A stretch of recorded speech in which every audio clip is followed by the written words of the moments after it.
The Year 2045. By Kamau Whittle Mills. In 2045, the sky was not free.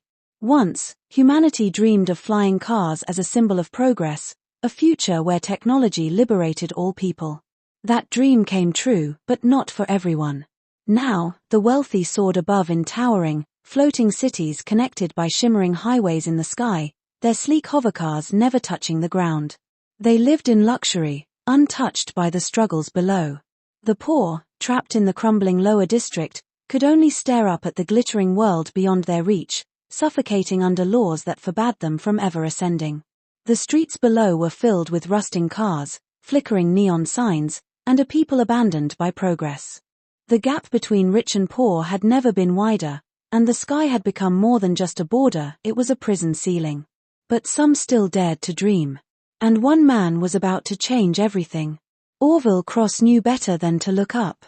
Standing in the middle of the crowded streets of lower New York, he could hear the faint hum of the skycars above, their engines a reminder of what he would never have. As a boy, he had stared at them in wonder. Now, at 26, all he felt was bitterness. "Orville, you listening?" His boss, a grizzled old mechanic named Reuben, was leaning against a rusted sedan, wiping grease off his hands. Orville snapped back to reality and nodded. "Yeah, sorry. What do you need?" Reuben sighed. "Customer wants a full engine rebuild. Old model, gonna take some time. Think you can handle it?" Orville ran a hand through his dark, oil-streaked hair. "Yeah, I got it." He worked with his hands, but his mind was always somewhere else. Every day was the same, fixing ground cars for people who couldn't afford to dream of anything better. The air elite had ensured that. The moment they monopolized flying technology, they made sure the sky was a privilege, not a right. And down here, the world was breaking apart. The roads were cracked, the buildings decayed, and no one cared. The city had abandoned the people below, leaving them to scavenge and survive however they could. Orville tightened a bolt on the engine, his jaw clenched. He wanted out. He wanted something more. But in the lower district, wanting wasn't enough.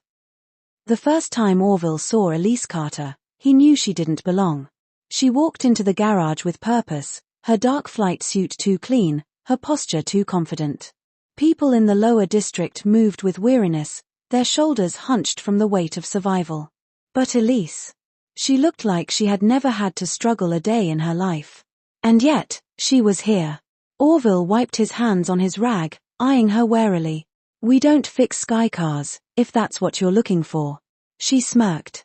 "Good thing I'm not here for repairs." That put him on edge. No one from above came down here unless they had a damn good reason. Elise stepped closer, lowering her voice. "I know who you are, Orville. And I know what you can do." Orville frowned. "I fix old cars." "That's it." She shook her head. "That's not it. You're one of the best mechanics in the city. You don't just fix things, you rebuild them. Reinvent them." His pulse quickened. No one talked like this. No one dared. "What do you want?" he asked carefully. Elise leaned in. "To change the world." Elise led him into an abandoned subway tunnel deep beneath the city. Orville had never been this far underground before. The air was damp, and the walls were covered in grime, but the deeper they went, the more he realized this wasn't just another hideout. It was a workshop. Scattered across the cavernous space were half-built flying machines, scavenged parts from old drones, and a network of blueprints pinned to the walls. People worked tirelessly, welding, wiring, and assembling something that shouldn't exist down here. A flying car. Orville exhaled. "This is illegal." Elise finished for him. "Yeah. Very." Orville turned to her, eyes sharp. "You know what they do to people who try to fly without permission?" Elise nodded. "They disappear." Orville clenched his fists. The air elite didn't just rule the skies, they controlled who even had the right to dream of them. Unauthorized flight meant execution. "And you still think this is worth it?" he asked. She met his gaze without hesitation. "If we don't fight back, they win. Forever." Orville looked at the machines again. His whole life, he had accepted his place below. He had told himself that dreaming of something more was useless. But standing here, in this underground rebellion, he saw a different future.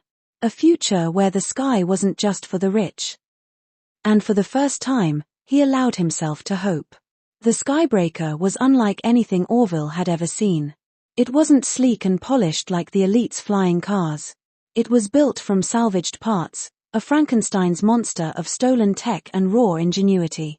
But it was powerful. "This thing can actually fly?" Orville asked as he ran his hands over the engine. Elise grinned. "Not just fly. It can outrun anything they have." They spent weeks refining it. Orville worked day and night, fine-tuning the engine, hacking the onboard systems, making sure it could break past the airspace restrictions set by the air elite. Every second they worked, they knew they were risking their lives.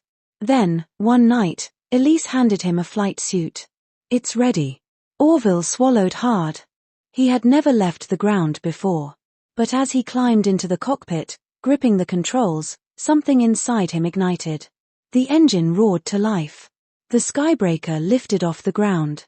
And for the first time in his life, Orville flew. The first flight was only the beginning. Word spread through the lower district. People saw Orville soaring above the slums, defying the laws that had chained them down for decades. The movement grew. More mechanics, engineers, and hackers joined them, stealing parts, building more Skybreakers. The air elite responded with force. The Skywatch, the elite's private security force, launched a crackdown. Armed drones patrolled the skies. Rebels were hunted, arrested, killed. But they couldn't stop what had already begun.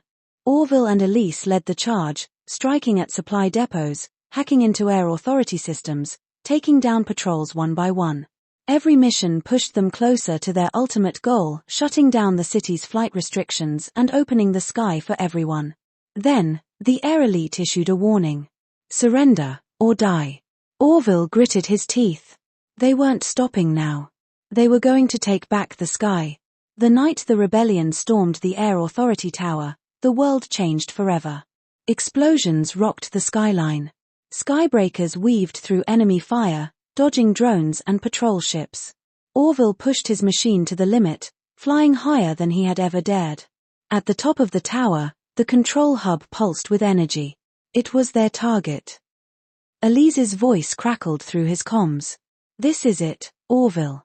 He inhaled sharply, then dived. The sky was theirs. When the sun rose the next day, the sky was free. The air elite had fallen. The people had won. And as Orville soared above the city, he smiled. For the first time in history, the sky belonged to everyone. The end.